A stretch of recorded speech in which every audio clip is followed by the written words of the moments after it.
महाराष्ट्रातील महिलांच्या सक्षमीकरणासाठी आणि कल्याणासाठी सुरू करण्यात आलेल्या लाडकी बहीण योजनेच्या तिसऱ्या हप्त्याची उत्सुकता राज्यभरात आहे. मुख्यमंत्री माझी लाडकी बहीण योजना देशातली क्रांतिकारी योजना महाराष्ट्रात सुरू झाली.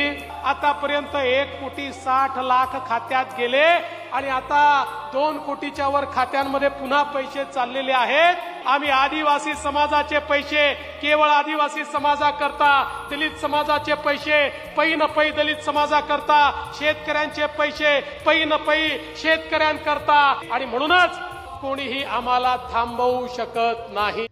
नुकत्याच झालेल्या एका कार्यक्रमात उपमुख्यमंत्री देवेंद्र फडणवीस यांनी या योजनेच्या अंमलबजावणीबद्दल महत्त्वपूर्ण अपडेट दिली. फडणवीस यांनी सांगितले की लाडकी बहीण योजनेचा तिसरा हप्ता लवकरच लाभार्थ्यांच्या खात्यात जमा होईल आणि योजनेची अंमलबजावणी सुरळीत सुरू असल्याचेही त्यांनी स्पष्ट केले. या योजनेसाठी मार्च 2026 पर्यंत पुरेशा निधीची तरतूद करण्यात आली आहे, असेही त्यांनी जाहीर केले. तिसऱ्या हप्त्याचे वितरण छत्रपती संभाजीनगरसह राज्यातील इतर शहरांमध्ये लवकरच सुरू होईल, ज्यामुळे लाभार्थी महिलांना आर्थिक मदत मिळेल आणि त्यांचे जीवनमान उंचावण्यास हातभार लागेल.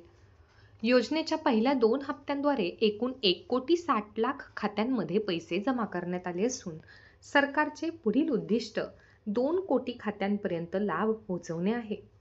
विरोधी पक्षांनी योजनेवर टीका करत निवडणूक लक्षात घेऊन तिची अंमलबजावणी केल्याचा आरोप केला होता. मात्र फडणवीस यांनी या आरोपांचे खंडन केले आहे आणि ही योजना केवळ महिलांच्या सक्षमीकरणासाठी असल्याचे, त्याचबरोबर आदिवासी, दलित आणि शेतकरी वर्गांसाठी स्वतंत्र निधीची तरतूद असल्याचे त्यांनी स्पष्ट केले. लाडकी बहीण योजना ही महाराष्ट्रातील महिलांच्या आर्थिक स्वावलंबनासाठी महत्त्वपूर्ण ठरत आहे. या योजनेद्वारे महिलांना थेट आर्थिक मदत मिळत असल्याने त्यांचा शिक्षण, आरोग्य आणि सामाजिक स्थितीत सकारात्मक बदल घडवण्याचा सरकारचा प्रयत्न आहे.